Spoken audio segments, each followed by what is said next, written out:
Halo, selamat datang kembali di channel YouTube kesayangan kita bersama. Video kali ini kalian akan ditemani saya, Yono Sorsoyo, dan kita akan membahas tentang cationic start. Apa sih cationic start?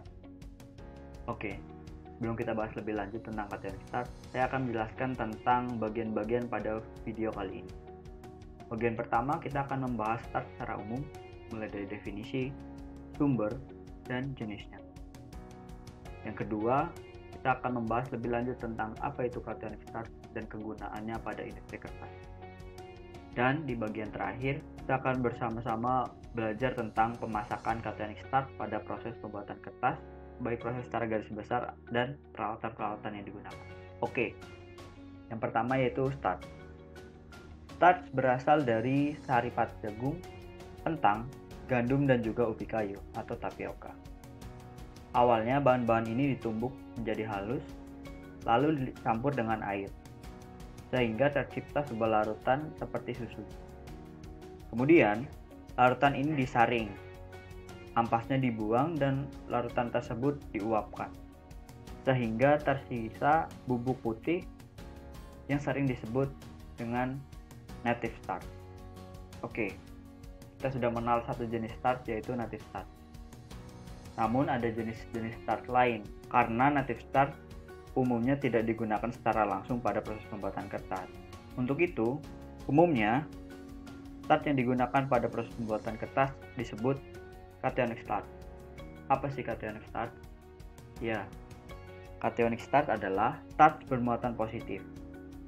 Cationic starch ini berasal dari native starch yang ditambahkan dengan cationic agent yang bermuatan positif. Nah, selain native starch dan cationic starch, ada juga jenis starch lain, yaitu amphoteric starch. Amphoteric starch memiliki dua muatan, yaitu muatan kationik atau positif dan anionic, yaitu muatan negatif. Oke, starch secara umum memiliki dua bentuk molekul. Molekul yang pertama disebut amilosa. Amilosa merupakan rantai pendek lurus. Amilosa merupakan molekul dengan rantai pendek dan lurus. Selain itu, ada juga bentuk amilopektin. Amilopektin adalah molekul dengan rantai panjang dan bercabang.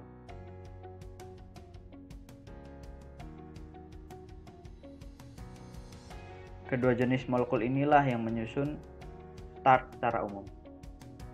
Bila kita bandingkan dari masing-masing sumbernya, Weichsel memiliki persentase amilopektin paling banyak, yaitu sekitar 100%. Sedangkan yellow dent corn dan potato jauh lebih sedikit kandungan amilopektinnya.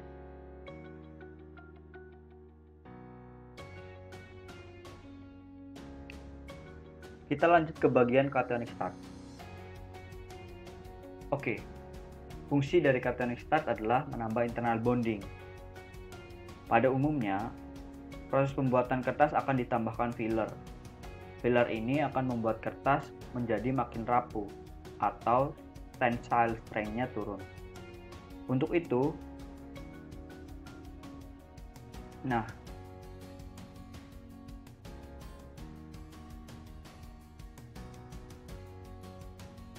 bagian putih ini adalah filler, sedangkan bagian yang coklat ini adalah fiber yang digunakan untuk membuat kertas. Karena tensile strength turun yang disebabkan oleh penambahan filler, maka pada pembuatan kertas perlu ditambahkan cationic starch untuk meningkatkan kekuatan ikatan serat di dalam kertas. Nah, bagian berwarna kuning ini adalah cationic starch.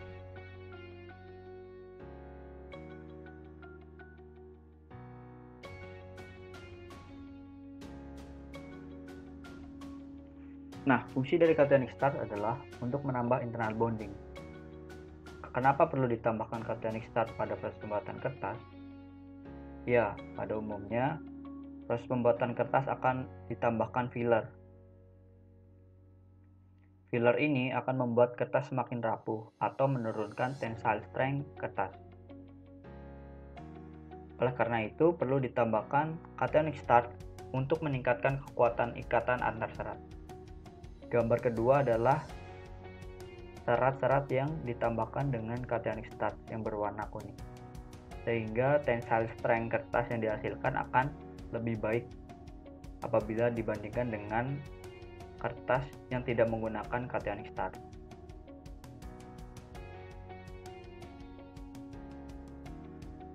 Nah, cationic starch berasal dari native starch, seperti di awal sudah dijelaskan.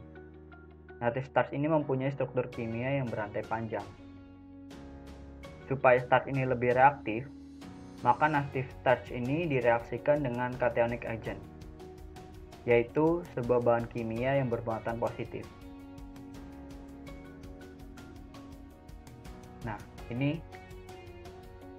Nah, bagian pada lingkaran merah ini lah yang disebut cationic agent. Setelah ditambahkan cationic agent, maka starch yang dihasilkan disebut cationic starch. Proses pembuatannya, pada awalnya starch berbentuk butiran granular, lalu dipanaskan dalam temperatur tinggi sekitar 120 derajat Celcius. Dan starch akan berubah wujud menjadi cair dan lebih transparan.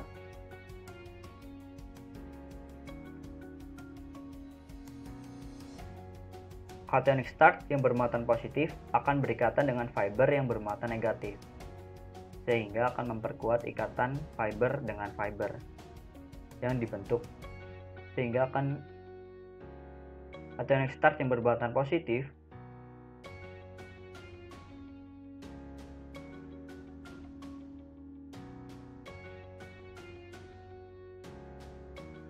dengan penambahan cationic starch ini, maka kertas yang dibentuk akan memiliki tensile strength yang lebih baik, sehingga tahan terhadap tarikan dan juga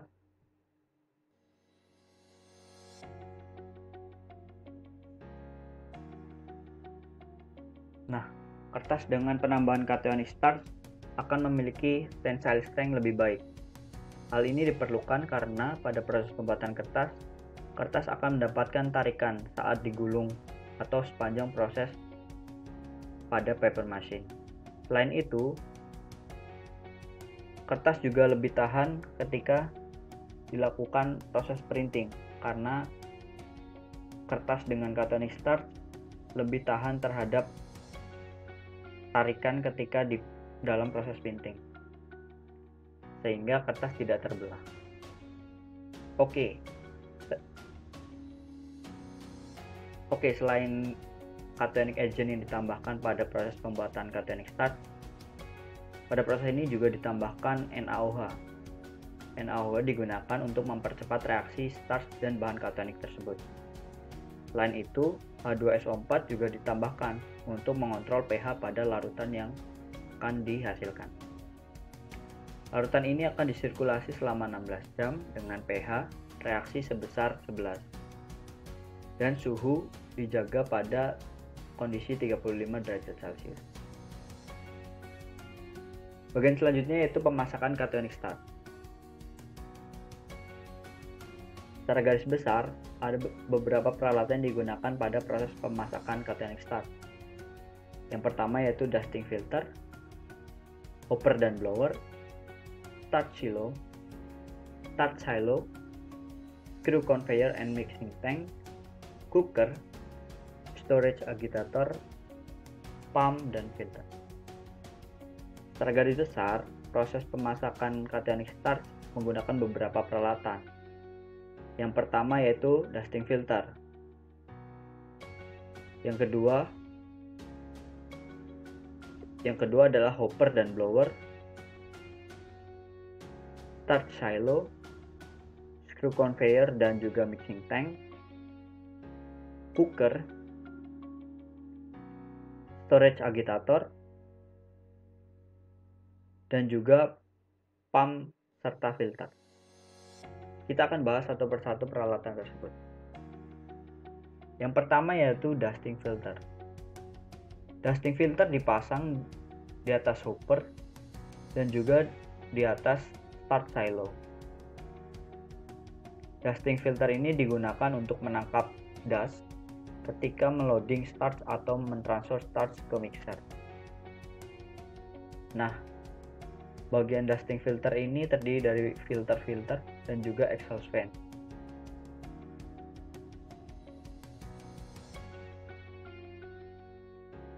Cara kerja dari dusting filter adalah sebagai berikut. Exhaust fan akan berputar dan menarik udara yang ada di dalam hopper atau start silo melalui filter yang tersusun secara sejajar. Karena udara di dalam hopper atau silo terhisap, maka tekanan udara di dalam hopper akan rendah, sehingga udara luar masuk ke dalam hopper dan terus melewati filter dan keluar melalui exhaust fan. Seperti itu berikutnya.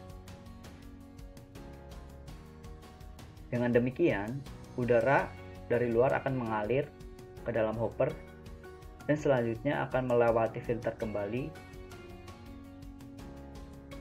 dan keluar melalui exhaust fan. Nah, pada bagian filter, debu-debu yang terbawa oleh udara tadi, debu-debu starch akan tertangkap dan tersangkut di dalam filter. Dan lama-kelamaan, debu starch ini menjadi tebal. Untuk itu, diperlukan vibrator.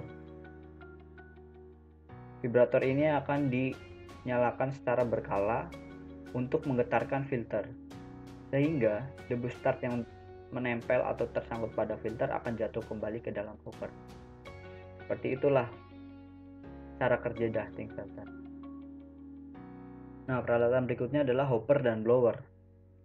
Hopper ini berfungsi untuk menampung starch dari jumbo bag. Hopper ini juga dilengkapi dengan vibrator atau berupa nozzle udara untuk menurunkan starch sampai ke dasar. Di dasar hopper ada rotary valve untuk menurunkan starch secara bertahap dan menghambat udara dari blower agar tidak masuk ke dalam hopper. Blower berfungsi untuk menghembuskan starch yang jatuh dari rotary valve menuju ke silo. Nah, ini adalah bentuk hopper, sedangkan bentuk blower adalah sebagai berikut. Bagian selanjutnya adalah start silo. Nah, pada start silo ini, karena pengisiannya menggunakan tekanan, maka perlu dilengkapi dengan dusting filter, seperti yang sudah dijelaskan pada bagian awal tadi. Di mana kelebihan udara akan dihisap oleh exhaust fan dan debu yang terbawa tersaring pada filter dan kemudian dijatuhkan kembali ke silo. Silo juga dilengkapi dengan vibrator atau berupa nozzle udara untuk menurunkan starch sampai ke dasar. Start silo juga dilengkapi dengan level switch untuk level minimum, level menengah, dan level maksimum.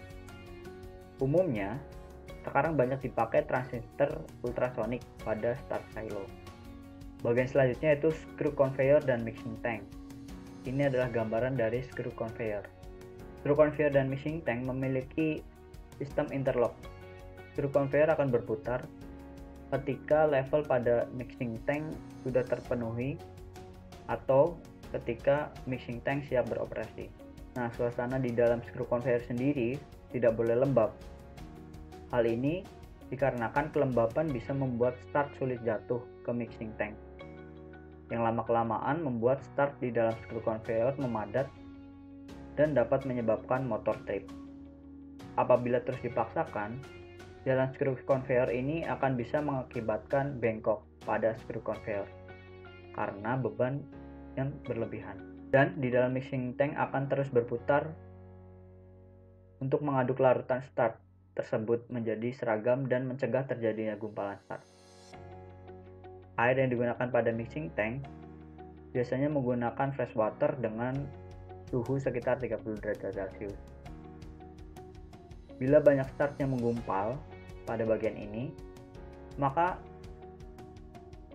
pada bagian pemasakan juga akan terjadi gumpalan. Hal ini harus dihindari